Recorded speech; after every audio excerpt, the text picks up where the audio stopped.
Michael Brown's funeral's today. It starts at 11 o'clock our time. And Ron Davis, who you know lives here in Jacksonville, will be there.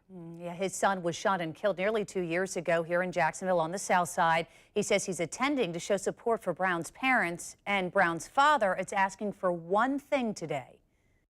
All I want is peace while my son is being laid to rest. Can you please take a day of silence so we can lay our son to rest. This morning, school will be back in session for students in Ferguson. It's been delayed for 2 weeks because of violent protests. Channel 4's Kamasi Aaron's been in Ferguson since Friday. And Kamasi, you had a chance to talk with students getting a little fun in before school starts. What are they saying about all of this? Well, one boy actually told me he was very nervous. Another said he was scared just when they thought about all of the things that have been going on in their community in just the last 2 weeks. But more than anything, they told me they're ready to get back to school and also ready to see their community get back to normal.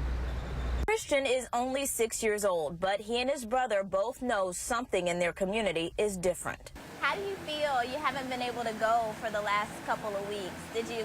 Because there's bad stuff going on, and I don't like it. Really? Why don't you like it? Because I want to go to school. Nevaeh Williams does too. That's what she's focused on at this back-to-school event. But it doesn't mean she isn't thinking about the death of Michael Brown. How did you feel when you heard about that? Kind of sad. What makes it so sad? Because he didn't do nothing that really bad. Lakers on three. 1, 2, 3, Lakers! For the St. Louis Lakers, a local basketball team, the time off has meant more time to practice and think about what's happening in their community. How do you feel about what happened with Mike Brown?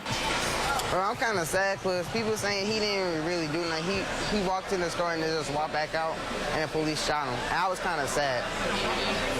What made it so sad for you? That he was just minding his own business and then the police shot him. Do you and your friends talk about just what happened with Michael Brown and just the whole thing? Yeah, there was like, my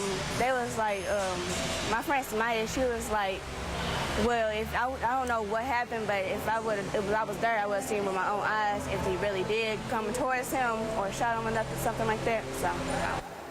So a lot of your friends still have like questions about what happened? Yeah. 7th grader Brianna Moore says she hopes answers and peace will come soon. What do you hope comes out of all of this? I hope that his family does get justice, and then I hope everything go back to normal and stop the violence.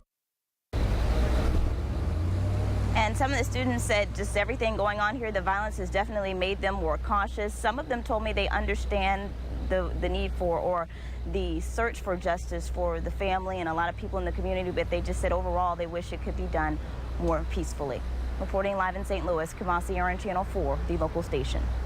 Kumasi, what do we know about people who will be attending, particularly from Washington, from the White House?